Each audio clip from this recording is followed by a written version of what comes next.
Assalamu alaikum student, Bahia Model School, PND Maripur, secondary wing. This is physics lecture number 10. Myself Miss Mehak Fatma. Chapter number 4 हमने start किया था lecture number 9 में, जिसमें हमने force cover कर लिया था topic Newton first law of motion, inertia, Newton second law of motion, Newton third law of motion, और हमने मास एंड वेट जो है वो भी कर लिया था, उसके डिफरेंस देख लिए थे। आज जो हमारे टॉपिक हैं वो है momentum, law of conservation of momentum, friction, factors of friction, types of frictions, advantages, disadvantages, method for reducing friction, and tension in a strain. What is momentum? Momentum of a body is defined as the product of mass and velocity of the body. किसी भी body का mass and velocity का जो product है वो momentum कहलाता है। Momentum आपके लिए बिल्कुल एक नया टॉपिक है। तो इन फिज़िक्स की टर्म में हम मोमेंटम किसको कहते हैं? जब मास एंड वेलोसिटी आपस में मिल जाते हैं, मास एंड वेलोसिटी आपस में मल्टीप्लाई होते हैं, तो हमारे पास क्या टर्म आती है? हमारे पास मोमेंटम आता है। ठीक है, it is a vector quantity, एक वेक्टर क्वांटिटी है, और ये ये डिनोट करता है पी पे, और ये जो मोमेंटम है ये डिपेंड किस पे कर होता है? मास एंड वेलोसिटी पे डिपेंड कर रहा होता है। ठीक है, इसका जो ऐसा यूनिट है वो है केजी मीटर पर सेकेंड, और इसको न्यूटन सेकेंड भी कहते हैं। इसका फॉर्मूला है P is equal to M cross V, cross मतलब मल्टीप्लाई, P आपके पास मोमेंटम है, M आपके पास मास है, V आपके पास वेलोसिटी है। ठीक है, अब एग्जांपल ये है कि देखें आपके पास दो बॉडीज़ हैं। एक आपके पास ये लाइट बॉडी है, जिनके कार की जो स्पीड होगी, कार की जो वेलोसिटी होगी, कार का जो वेट होगा, वो इस ट्रक के हिसाब से क्या होगा? लाइट होगा, कम होगा। तो आप इन दोनों में से मास किसका ज़्यादा है? मास जो है वो इस ट्रक का ज़्यादा है, तो वेलोसिटी भी इसकी ज़्यादा होगी, तो मोमेंटम भी इसी का ही ज़्यादा होगा। ठीक है, और कार की स्पीड भी कम है ट्रक से, और कार का जो वेट है वो भी क्या है? कम है। ठीक है, अगर ये दोनों सेम स्पीड से भी आ रहे होंगे, लेकिन जिसका वेट ज़्यादा होगा, मोमेंटम उसका ज़्यादा होगा।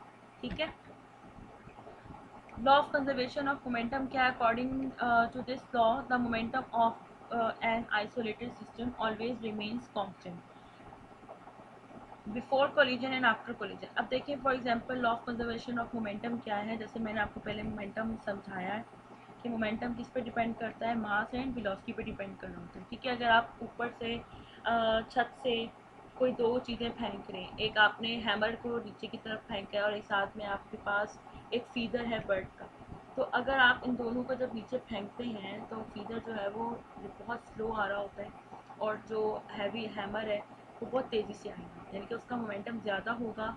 उसका वेट जिसका ज़्यादा होता है उसका मोमेंटम भी ज़्यादा होता है, जिसका वेट कम होता है उसका मोमेंटम भी कम होता है। ठीक है, ये तो हो गई सिंपल सी बात की वट इज़ मोमेंटम। अब है law of conservation of momentum.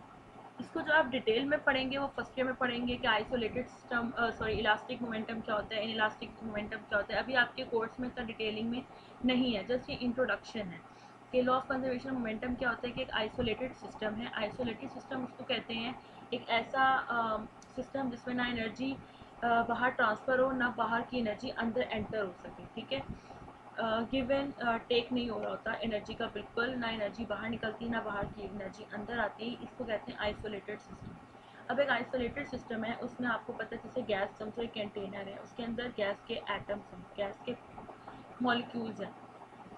अब क्या है कि एटम्स हैं गैस के, अब वो एक आइसोलेटेड कंटेनर है। अब क्या है कि उसके अंदर जो एटम्स हैं वो आपस में मूव भी करेंगे। ठीक है, वो टकराएंगे भी आपस में, उनके जब टकराते हैं तो टकराने को कहते हैं कोलिजन। कोलिजन की टर्म क्या होती है? जब दो एटम्स आपस में टकराते हैं तो उसको कहते हैं कोलाइड होना, कोलिजन होना। ठीक है, तो उनका ये कहना है कि जब इन मास जो वेट जो इसका जो मास रहेगा और जो वेलोसिटी रहेगी, टकराने से पहले और टकराने के बाद इनका मास और इनकी वेलोसिटी क्या रहेगी? बिल्कुल कांस्टेंट रहेगी। तो इसको कहते हैं law of conservation of momentum, कि अगर एक एटम है, दो एटम्स हैं, उनका जो मास है, एटम जैसे एक ये ग्रीन वाला है, एक बॉल है। ठीक है, समझो ये एटम है और एक ये पर्पल वाला एटम है, ये दो अलग अलग एटम्स हैं, दो अलग अलग क्या है? बॉल्स हैं। अगर इसका अपना कुछ ना कुछ देखें मास होगा, और ये बी वाली जो बॉल है पर्पल वाली, इसका अपना कोई ना कोई मास होगा, इसकी अपनी वेलोसिटी होगी, इसकी अपनी वेलोसिटी होगी, दोनों अपनी अपनी वेलोसिटी से मूव कर रही हैं, इसका अपना मास है, इसका अपना मास है।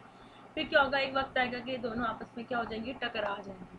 क्योंकि जब गैसेज होती हैं, गैसेज किसी भी कंटेनर्स में, तो वो फ्रीली मूव कर रही होती हैं, तो वो आपस में भी टकरा जाती हैं, कंटेनर से भी, कंटेनर की वॉल से भी टकरा जाती हैं। तो क्या होता है, जब ये आपस में टकराएं, इनके दरमियान कोलिजन हो, और जो कोलिजन के बाद ही दोबारा ये अपने रास्ते चली जाए, ये अपने रास्ते चली जाए बॉल, तो इसका मास में कोई कमी नहीं आएगी। इसका मास जितना पहले था कोलिजन से पहले, बाद में भी उतना ही रहेगा। जितनी पहले वेलोसिटी थी, बाद में भी इनका सम वेलोसिटी का सेम है।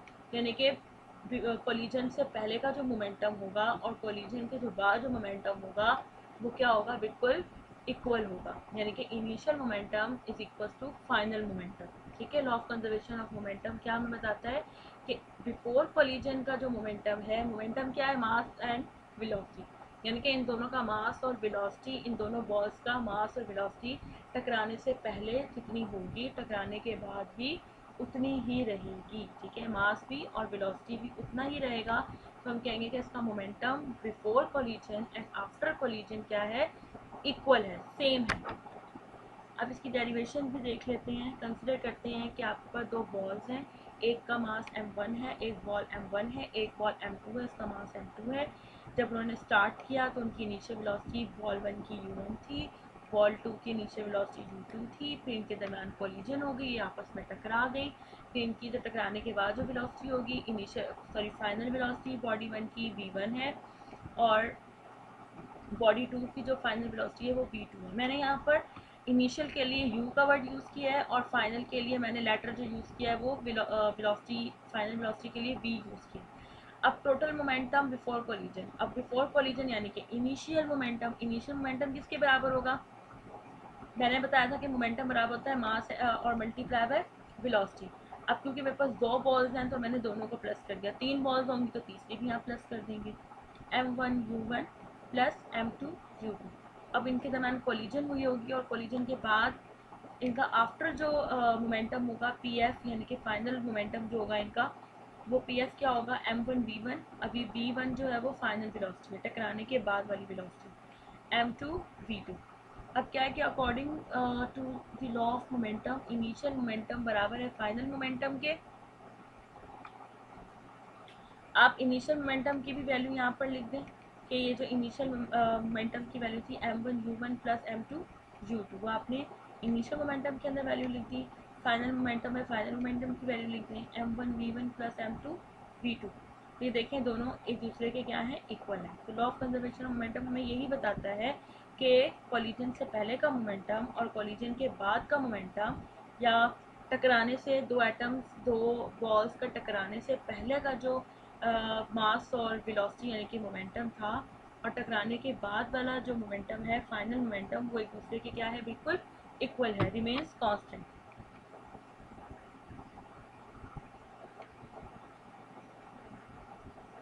और मोमेंटम में ये भी होता है कि एक बॉडी जब कोलिजन होती है, जैसे ये टकराते हैं आपस में, जैसे ये मूव हो रही है बॉल, इसे मूव होती हुई अपनी एनर्जी को ट्रांसफ़र कर दी और अब ये मूव करना शुरू की, तो ये भी मोमेंटम कहलाता है। ठीक है, अब इसकी आगे टाइप्स भी होती हैं, इलास्टिक एंड इनइलास्टिक, मैंने आपको बताया, वो बहुत डिटेल में आप फर्स्ट ईयर में पढ़ेंगे, लेकिन अभी आपके मैट्रिक में इतना डिटेलिंग टॉपिक नहीं है। अब हम फ्रिक्शन की तरफ आते हैं कि what is friction, the force which opposes the motion of one surface over another. ठीक है, इज कॉल्ड द फ्रिक्शन और फोर्स ऑफ फ्रिक्शन। फ्रिक्शन क्या है आपके पास, इसका उर्दू में मतलब है रगड़, यानी कि ये भी एक फोर्स है जो आपको किसी भी बॉडी को मूव करने में क्या दे कि अपोज फोर्स होती है, ये अपोजिट फोर्स होती है। ठीक है, यानी कि आपको मूव होने में जो डिफ़िकल्टी पैदा करे या आपको रोके। ठीक है, किसी भी बॉडी को मूव करने में ये क्या करे कि रोके, तो इस तरह की फोर्स को हम कहते हैं फ्रिक्शन। अब आगे मैं मज़ीद आपको इसकी टाइप्स वगैरह भी बताऊंगी कि फ्रिक्शंस की टाइप क्या होती हैं। फॉर एग्जांपल आपकी डेली लाइफ एग्जांपल मैं आपको बताती हूँ कि अगर आपके पास एक स्मूथ सरफेस है, ठीक है, और एक अगर सरफेस ऐसी है कि जहाँ बहुत पत्थर वगैरह हैं और खड्डे वगैरह हुए हुए हैं, मतलब सरफेस जो है वो अनस्मूथ है, स्मूथ नहीं है, और एक ऐसी जो सरफेस है जो बिल्कुल स्मूथली है, तो आपको सबसे ज़्यादा गाड़ी चलाने का कहाँ मज़ा आएगा, जो स्मूथ सरफेस है वहाँ मज़ा आएगा, या जो अनस्मूथ सरफेस है वहाँ मज़ा आएगा? आपको स्मूथ सरफेस पे मज़ा आएगा। ठीक है, क्योंकि वहाँ पे फ्रिक्शन क्या है, कम है, वहाँ पे रुकावट कम है, और वहाँ पर जहाँ पे पत्थर वगैरह है वहाँ पे रुकावट ज़्यादा है, तो जो फोर्स जो रुकावट पैदा करती है आपके मोशन के आगे, कि आप जब मूव कर रहे होते हैं और वो बॉडी आगे से डिफ़िकल्टी, वो फोर्स आपको आगे डिफ़िकल्टी पैदा कर रही होती है मूव करने में, गाड़ी को चलाने में, या कोई भी चीज़ जो आप मूव कर रहे हैं, तो उसको कहते हैं फ्रिक्शन। ठीक है, अब आगे हम पढ़ेंगे कि फ्रिक्शन हमारे पास यूज़फुल भी होती है और इसके डिसएडवांटेज भी होते हैं। अगर फ्रिक्शन बिल्कुल ही ना हो तो आप चल भी नहीं सकते। ठीक है, क्योंकि हमारे फर्श के ऊपर भी क्या होती है, फ्रिक्शन होती है, जिसकी वजह से हम अपना ग्रिपिंग होती है हमारे पाँव की और हम इजीली चल पाते हैं। अगर फ्रिक्शन बिल्कुल ही ना हो तो क्या होगा, बिल्कुल स्लिपरी हो जाएगा और आप जो चीज़ें जो होंगी वो स्लिप होना शुरू हो जाएंगी फ्लोर के ऊपर, आप स्मूथली चल नहीं पाओगे। तो फ्रिक्शन बेसिकली क्या है कि एक किस्म की रुकावट होती है, ये एक अपोजिट फोर्स होती है। एक फोर्स वो होती है जो आप खुद लगाकर चल रहे होते हैं, और एक फोर्स होती है जो आपको चलने में रोक रही होती है। तो जो चलने में आपको रोक रही होती है वो आपके पास फ्रिक्शन कहलाती है। ठीक है, अब फ्रिक्शन जो है वो डायरेक्टली प्रोपोर्शनल है नॉर्मल रिएक्शन के। नॉर्मल रिएक्शन क्या, जो सरफेस का रिएक्शन होता है, एक वो फोर्स होती है जिससे आप किसी भी सरफेस के ऊपर चल रहे होते हो, और एक अपोजिट फोर्स होती है जो आपको अपने ऊपर चला रही होती है। ठीक है, जैसे मैंने आपको बोला था कि Newton third law of motion में हमने कहा था कि हर एक्शन का एक अपोजिट रिएक्शन होता है, हर फोर्स की एक अपोजिट भी फोर्स हो रही होती है। ठीक है, तो हर फ्रिक्शन की भी फोर्स एक अपोजिट फोर्स होती है, एक हमारी भी फोर्स की एक अपोजिट फोर्स नॉर्मल फोर्स होती है। जब हम चल रहे होते हैं, हम फोर्स अप्लाई कर रहे होते हैं, तो एक फोर्स भी होती है जो सरफेस के ऊपर हमें चला रही होती है। तो वो होता है नॉर्मल रिएक्शन, उसको कहते हैं नॉर्मल रिएक्शन। तो फोर्स जो है वो फोर्स ऑफ फ्रिक्शन जो है वो डायरेक्टली प्रोपोर्शनल है नॉर्मल रिएक्शन के। जब आप इस प्रोपोर्शनैलिटी का साइन हटाएंगे तो कुछ ना कुछ कांस्टेंट आएगा, ये मैं न्यूटन सेकंड लॉ में आपको बता चुकी हूँ। अभी इसको हम कहते हैं म्यू, इस वर्ड को हम क्या कहते हैं, म्यू। और ये इसकी अपनी ये डिपेंड करता है नेचर ऑफ सरफेस पे। Force of friction directly proportional है नॉर्मल रिएक्शन की, और जब आप डायरेक्टली प्रोपोर्शनल का साइन हटाते हैं इज इक्वल टू लगाते हैं, तो आपको कुछ ना कुछ प्रोपोर्शनैलिटी का साइन लगाना होता है। हम यहाँ पे म्यू की वैल्यू लगा रहे हैं, म्यू लगा रहे हैं, म्यू इसको साइन को म्यू बोलते हैं। ठीक है, अब नॉर्मल जो रिएक्शन है वो वेट के ही बराबर होता है। ठीक है, आर बराबर होता है वेट के, और वेट बराबर होता है एम जी के। तो मैं इस वेट की जगह एम जी पुट कर दूंगी, तो ये हमारा फ्रिक्शन का क्या आ गया, फॉर्मूला आ गया, फोर्स ऑफ फ्रिक्शन का फॉर्मूला आ गया। और ये फोर्स ऑफ फ्रिक्शन किस पर डिपेंड करती है, मास पे, ग्रेविटी पे एंड म्यू पे। अब ये म्यू क्या है आपके पास, mu is a constant of proportionality, it is known as coefficient and its depend upon the nature of surface. ये mu basically nature of surface पे डिपेंड करती है कि आपकी सरफेस की नेचर क्या है। आपने अक्सर देखा होगा जब आप समंदर पे जाते हैं, सी साइड पे जाते हैं, आप जब समंदर के अंदर भागने की कोशिश करते हैं तो आपकी डिफ़िकल्टी होती है, क्योंकि उसमें भी एक फ्रिक्शन होती है, एक रेजिस्टेंस होती है जो आपको चलने में रोक रही होती है, फोर्स होती है जो आपको समंदर के पानी के अंदर भागने से रोक रही होती है। लेकिन जैसे ही आप समंदर से बाहर निकलते हैं, खुश्की की तरफ आते हैं, और आप जब वहाँ पर जब भाग रहे होते हैं तो आप इजीली भाग सकते हैं, इजीली चल सकते हैं, लेकिन पानी के अंदर चलना आपके लिए मुश्किल हो जाता है। ठीक है, क्योंकि उस पर भी एक फ्रिक्शन होती है, एक फोर्स होती है जो आपको रोक रही होती है।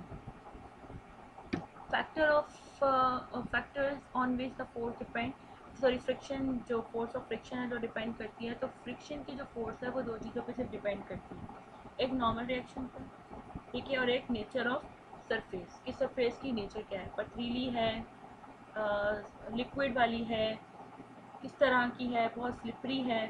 तो हर तरह ये नेचर पे डिपेंड करता है कि फ्रिक्शन जो है वो नेचर पे डिपेंड करती है, और दूसरा नॉर्मल रिएक्शन पे डिपेंड करती है। नॉर्मल रिएक्शन मैंने आपको बताया था कि क्या होता है, जैसे फॉर एग्जांपल एक फोर्स डाउनवर्ड एक्ट कर रही होती है और एक फोर्स होती है जो अपवर्ड कर रही होती है। तो जो सरफेस की अपनी फोर्स होती है जो अपवर्ड एक्ट कर रही होती है उसको हम नॉर्मल रिएक्शन कहते हैं, जिसकी वजह से आप इजीली चल पाते हो। टाइप्स ऑफ फ्रिक्शन क्या है, static, limiting, sliding friction and rolling friction. ये मेरे पास एक और मुझे स्लाइड मिल गई थी तो वो मैंने इसमें ऐड कर ली। Types of friction with example, frictions की टाइप्स क्या हैं, static friction, dynamics, rolling and fluid. जिस तरह से स्टैटिक में आपके पास पुशिंग अ वॉल, जैसे वॉल को आप पुश कर रहे होते हो लेकिन वो पुश नहीं होती, एक किस्म की क्या आपके पास फ्रिक्शन है, रुकावट है। अच्छा, डायनेमिक्स में आपके पास आ जाती है स्लिपरी ऑन वेट फ्लोर, अगर कोई गीला फर्श होता है या कोई स्लिपरी होता है तो आप उस पर क्या कर सकते हो, वो भी आपको चलने में हेल्प नहीं कर रही होती, क्योंकि वो ज़रूरत से ज़्यादा ही फ्रिक्शन, उसमें ज़रूरत से बहुत ही कम फ्रिक्शन हो जाती है, जिसकी वजह से क्या होता है कि आप चल नहीं पाते, बहुत स्लिपरी हो जाता है और आप फिसल जाते हो। रोलिंग फ्रिक्शन क्या, आपके पास राइडिंग अ बाईसाइकिल जैसे साइकिल वगैरह राइडिंग होती है, अगर आप ऊपर से नीचे की तरफ आ रहे हो तो इजीली आ जाते हो, लेकिन अगर आप किसी भी जैसे इंक्लाइन प्लेन टाइप की चीज़ है, ठीक है, जैसे पहाड़ है, पहाड़ की अगर पहाड़ के आप ऊपर से नीचे आ रहे हो तो इजीली आ जाओगे, लेकिन आप नीचे से अगर ऊपर की तरफ जा रहे हो तो फ्रिक्शन आपको फील होगी, आपको चलने में प्रॉब्लम होगी। अगर आप खुद भी अगर पहाड़ से नीचे उतर रहे हैं तो आप इजीली उतर जाते हैं, लेकिन अगर आप पहाड़ के ऊपर जब चढ़ते हैं तो उसमें आपको बहुत फ्रिक्शन, उसमें काफ़ी फ्रिक्शन होती है। और फ्लूइड फ्रिक्शन में आपके पास स्विमिंग, जब आप स्विमिंग कर रहे होते हैं तो उसमें भी फ्रिक्शन फोर्स होती है। एडवांटेजेस क्या है कि अगर फ्रिक्शन बिल्कुल ही ना हो, ठीक है, क्योंकि इससे कहीं ना कहीं एडवांटेजेस भी हैं। एडवांटेजेस क्या है कि आपको चलने में हेल्प देती है, रनिंग में, भागने में, पुश करने में, पुल करने में, चीज़ों को हेल्प देती है। क्योंकि अगर फ्रिक्शन बिल्कुल ही ना हो, आप देखेंगे जो आपके बाइक्स के जो टायर होते हैं उसमें भी डिज़ाइन बनाया हुआ होता है, आपके जो शूज़ होते हैं उसके नीचे भी डिज़ाइन होता है, तो वो डिज़ाइन क्या होता है, बेसिकली चलने में आपको हेल्प देता है, वो फ्रिक्शन ही है, ठीक है, फ्रिक्शन है, जिसकी वजह से आप इजीली ग्रिपिंग होती है आपकी फ्लोर के ऊपर, आप इजीली चल पाते हो, भाग सकते हो। फ्रिक्शन से जो है friction help in stopping the different objects, बहुत सारे ऑब्जेक्ट को स्टॉप करवा सकते हैं। And we can not join और combine parts of a machine with nuts, अगर फ्रिक्शन ना हो तो आप उसको नट्स और स्क्रू को विदाउट फ्रिक्शन बिल्कुल कंबाइन नहीं कर सकते। And we can not move easily our different body parts in the absence of friction, अगर फ्रिक्शन ना हो तो आप अपनी बॉडी के भी पार्ट्स इजीली मूव नहीं कर सकते। And we can not hold anything without friction, और फ्रिक्शन के बगैर आप कोई चीज़ पकड़ भी नहीं सकते, ठीक है। डिसएडवांटेजेस क्या है कि it waste a lot of energy, especially machines, कुछ मशीन्स ऐसी होती हैं कि जो ख़राब हो जाती हैं, जिनमें इतनी ज़्यादा फ्रिक्शन प्रोड्यूस हो जाती है कि वो आवाज़ें देना शुरू हो जाती हैं, ठीक है। फिर उससे क्या होता है कि मशीन भी बहुत जल्दी ख़राब हो जाती है जब वो आवाज़ें देना शुरू हो जाती है, और और जितनी उसकी मतलब it reduce the life time, जितनी उसकी लाइफ टाइम उसकी गारंटी वगैरह होती है वो भी कम हो जाती है, ठीक है। उसके अलावा sometimes it's make our work difficult and hard, और अगर मशीनरी आपकी ख़राब हो जाएगी तो क्या होगा, इससे आपका काम बहुत ज़्यादा मुश्किल हो जाएगा। वो मशीनरी अगर बहुत स्लो हो जाएगी या काम ठीक प्रॉपर्ली नहीं करेगी तो आपका काम जो बहुत इजीली हो जाने वाला था वो देर से होगा। और इसकी वजह से क्या होता है, अगर फ्रिक्शन ना और इसके एडवांटेजेस ये हैं, अगर बहुत ज़्यादा फ्रिक्शन हो तो इससे आपके काम की स्पीड भी क्या हो जाएगी, कम हो जाएगी। जैसे फॉर एग्जांपल अगर आपको भागना है, आपको रेसिंग करें और रेसिंग करनी है स्मूथ सरफेस की जगह पत्थर वगैरह आ गए हैं, तो क्या होगा कि आपको भागने में आपकी जो स्पीड होगी वो कम हो जाएगी, कि आपको जहाँ बहुत जल्दी पहुँचना है वहाँ आप स्लो पहुँचोगे क्योंकि फ्रिक्शन ज़्यादा है। अब मेथड ऑफ रिड्यूसिंग फ्रिक्शन क्या है, मेथड ऑफ रिड्यूसिंग फ्रिक्शन ये है कि अगर तो कोई आप फ्रिक्शन को कैसे कम कर सकते हैं, अगर बहुत मशीनरी ख़राब हो रही है, आवाज़ें दे रही है, तो आपने देखा होगा घरों में आपकी जो मदर्स हैं वो मशीनरी को ऑयलिंग कर रही होती हैं, ऑयल दे रही होती हैं सिलाई मशीन को, या दरवाजे जब बहुत आवाज़ें दे रहे होते हैं आपके, तो अम्मियाँ वहाँ पे जो कुंडियाँ होती हैं जो या लॉक्स वगैरह जो होते हैं उस पर ऑयलिंग करती हैं, जिससे क्या होता है कि उसकी फ्रिक्शन कम हो जाती है, और उसकी फ्रिक्शन कम होती है और वो ईज़िली मूव करने में ईज़िली हो जाता है। इसी तरह से अगर आपने देखा है कि रोड वगैरह में पत्थर वगैरह होते हैं तो उसके ऊपर एक ग्रेफाइट की एक लेयर बिछाई जाती है ग्रे कलर की, जिससे आपका रोड का होता है वो स्लिपरी हो जाता है, स्मूथ हो जाता है, जिससे आप इजीली एक जगह से दूसरी जगह इजीली मूव कर सकते हो।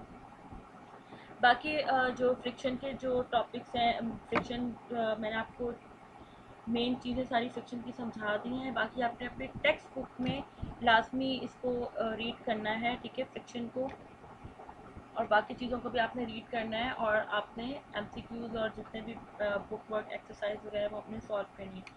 टेंशन इन द स्ट्रिंग एक टॉपिक है आपका, ये मैंने इसलिए इसमें इंक्लूड किया है इस लेक्चर में, क्योंकि नेक्स्ट लेक्चर मैंने आपको दो बहुत बड़ी डेरिवेशंस करवानी है, और वो डेरिवेशन में हमने एक्सेलरेशन एंड टेंशन फाइंड करना है। एक्सेलरेशन तो आपको पता चल गया है कि एक्सेलरेशन क्या होता है, लेकिन टेंशन आपके लिए बिल्कुल एक न्यू टर्म है फिज़िक्स की लैंग्वेज में, आप सिर्फ एक दूसरी ही टेंशन जानते हैं जो सबको हो रही होती है, लेकिन ये फिज़िक्स की लैंग्वेज में टेंशन जो है फोर्स को कहते हैं, एक ऐसी फोर्स, एक फ्रिक्शन को भी फोर्स कहते हैं, वेट को भी फोर्स कह सकते हैं, और एक फोर्स टेंशन जो खींचने वाली जो फोर्स होती है ना, यानी कि आप ये कह लो पुल करने जिससे आप किसी भी चीज़ को पुल करते हो, खींचते हो, वो वाली जो आप फोर्स होती है उसको हम कहते हैं टेंशन। ठीक है, तो इसलिए मैंने आपको डेरिवेशन 2 करवानी है, वो आपका लास्ट टॉपिक रह गया केस 1 एंड केस 2।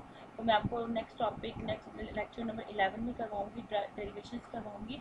उसके लिए आपको टेंशन समझना बहुत ज़रूरी है कि what is tension in a string.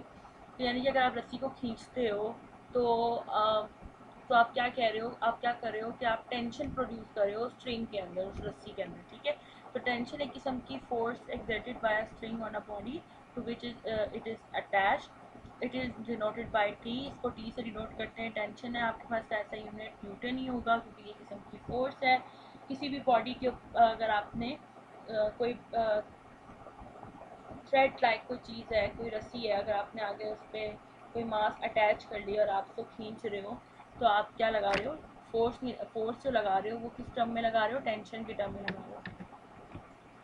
जैसे when we fly a kite we feel some force on our fingers due to the stretching string, वो भी आपके पास टेंशन कहलाती है।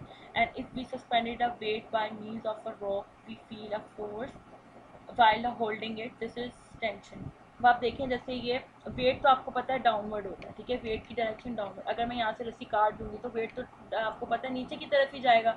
तो तो एक पावर है ना जिसने इन दोनों ब्लॉक्स को ऊपर की तरफ खींचा, तो वो जिस फोर्स ने इसको ऊपर की तरफ खींचा हुआ है उस फोर्स को कहते हैं टेंशन। और अगर मैं ये रस्सी को काट दूंगी तो इसका वेट कहाँ जाएगा, डाउनवर्ड, ये नीचे गिर जाएंगे, ये दोनों ब्लॉक नीचे की तरफ गिर जाएंगे। लेकिन एक फोर्स है जो इनको गिरने से बचा रही है, तो वो कौन सी फोर्स है, वो टेंशन है। ये देखें जैसे आप काइट को फ्लाई करवा रहे होते हैं तो वो एक फोर्स होती है, तो एक टेंशन होती है जिसकी वजह से काइट उड़ रही होती है, फ्लाई कर रही होती है। अच्छा, होम टास्क है आपका कि आपने learn and right momentum, momentum लिखना है, उसकी फॉर्मूला वगैरह डेफिनेशन और लॉ ऑफ कंजर्वेशन और मोमेंटम क्या है, इसकी डेरिवेशन, सब कुछ कॉपी पे करना है। और इसके अलावा लर्न करनी है और राइट करनी है फ्रिक्शन, इसकी टाइप्स के एडवांटेजेस, ये सब आपको टेक्स्ट बुक में भी मिल जाएंगे। और आपको जो नोट्स मैंने लगवाए हुए हैं, बुकलेट्स आप लोगों ने ले लिए होंगे, तो नोट्स वगैरह से भी देख कर आप पॉइंट्स बना सकते हैं। नहीं तो आप टेक्स्ट बुक फॉलो करें, टेक्स्ट बुक के ऊपर कुछ पॉइंट्स बनाएं। मैंने आपको लेक्चर समझा दिया है। अब आप एडवांटेजेस डिसएडवांटेजेस बाकायदा ये आपको टेक्स्ट बुक में विद हेडिंग मिल जाएंगे, तो आप इसको रीड करेंगे। और टेंशन इन अ स्ट्रिंग की जो डेफिनेशन जो मैंने बताई है उसको भी आप अच्छे से पढ़ लीजिएगा। आपका टॉपिक एंड हुआ। I hope you enjoyed my lecture. Thank you so much. अगर फिर भी कोई कन्फ्यूजन हो, कोई प्रॉब्लम हो तो काइंडली आप लोग मुझसे पूछ लीजिएगा। ठीक है, अल्लाह हाफिज़।